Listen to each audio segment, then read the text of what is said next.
Hello everyone, this is Anjali Tyagi and welcome back to my channel. और आज मैं आपको एक्सप्लेन करूंगी क्लास 10th का topic analytical paragraph writing. It is a part of writing section. An analytical paragraph as per the CBSE format is a short piece of writing including 100 to 120 words that describes and analyzes a given visual or verbal input such as a chart, graph, table or a set of clues। यानी कि एक analytical paragraph writing क्या होता है, एक short piece of writing है जो 100 से 120 वर्ड्स के बीच लिखा जाता है और जो डिस्क्राइब करता है या एनालाइज करता है जो भी हमें विजुअल पिक्चर दिखाई गई है, कोई ग्राफ दिया है या वर्बल हमें कोई इंफॉर्मेशन दे रखी है, जैसे कि कोई चार्ट, कोई ग्राफ, कोई टेबल या फिर set of clues. The writing must be objective, based entirely on the provided data and strictly logical.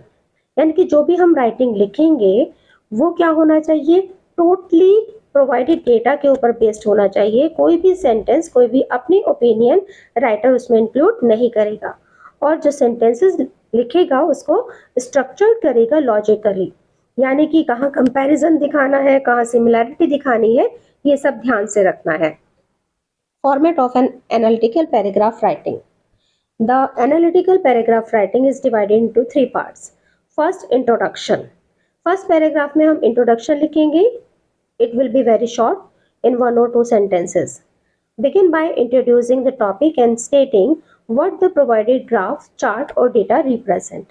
यानी कि इसमें हमें जो शुरुआत करनी है पैराग्राफ लिखने की, वो ये शो करना है कि गिवन पैराग्राफ में, गिवन ग्राफ में, चार्ट में या डेटा रिप्रेजेंटेशन में किस बारे में बात की गई है। You can use phrases such as the chart given below describes. हम स्टार्ट कर सकते हैं अपना paragraph the chart given below describes और उसमें डिस्क्राइब करेंगे कि क्या बताया गया है, या फिर the table suggests. Second part, that is the content और body of the paragraph. It can be written in 1 or 2 paragraphs. Explain the data in detail, organising the information clearly. यहाँ हमें डिटेल में बताना है और जो भी इंफॉर्मेशन है क्लियरली उनको ऑर्गेनाइज करना है, लिखना है। Highlight significant trends. Trends means what ever the changes. Fluctuation, कहाँ कोई चीज़ कितनी डाउन जा रही है, कितने हाइक पर जा रही है। सिमिलैरिटी, कहाँ दोनों में समानता है, या डिफरेंसेस इन द डेटा। यानी कि हमें हाईलाइट करना है उन चीज़ों को जो भी चेंजेस इस ग्राफ में या फिर इस चार्ट में शो किए गए हैं। मेंशन की features and qualities accurately.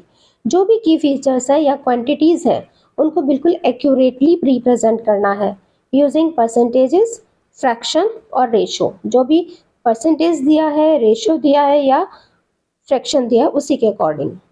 Use transition words like similarity, however, in contrast, whereas, on the other hand, therefore, and overall to connect your points and ensure a logical flow. Ensure the same tense is used throughout the paragraph. और इस बात का खास ध्यान रखिएगा कि पूरे paragraph में एक ही टेंस का यूज हो। Third paragraph, that is conclusion. Conclusion भी आपका 1 या 2 सेंटेंसेस में हो सकता है। Conclude with a concise summary of the overall trend और the main idea of the given information. यानी कि आपको बहुत छोटी सी समरी के रूप में आपको समराइज करना है कि क्या बदलाव आए हैं या क्या मेन आइडिया इस पाई चार्ट में या ग्राफ में दिया गया है। Retreat the key findings without introducing any new information. आपको वही फाइंडिंग्स जो आपने यहाँ पर देखा है उसी को दोबारा से यहाँ लिखना है। इसमें कोई भी न्यू इन्फॉर्मेशन को कलेक्ट नहीं करना है, नहीं लिखना है। Avoid adding personal opinions, observations and conclusion. अपने पर्सनल ओपिनियंस, ऑब्जर्वेशन और कंक्लूजन को बिल्कुल भी ऐड मत करिएगा। Key features to remember, word limit, adhere strictly to the word count which is typically 100 to 120 words। यानी कि वर्ड लिमिट रहेगी 100 से 120 वर्ड्स ही होने चाहिए, इससे ज़्यादा नहीं होने चाहिए। Data driven, the paragraph must be based solely on the factual information provided in the input. यानी कि पैराग्राफ आपको उसी फैक्चुअल इंफॉर्मेशन पर लिखना है जो आपको क्वेश्चन में दिया है, अलग से कुछ नहीं लिखना है। Clarity and accuracy, use simple, direct and formal language. Simple sentences लिखेगा, डायरेक्ट लिखेगा और फॉर्मल लैंग्वेज में लिखेगा। Ensure all facts and figures are stated correctly. और ख़ास तौर से देखिएगा कि जो भी फैक्ट आप पैराग्राफ में दे रहे हैं या फिगर्स दे रहे हैं वो बिल्कुल करेक्टली हो जैसे कि क्वेश्चन में दी है. Logical flow, organize your points clearly and cohesively, guiding the reader through the analysis.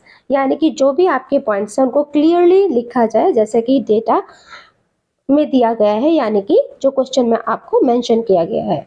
So this is all about an analytical paragraph writing. Hope you understood. Thank you very much for listening me.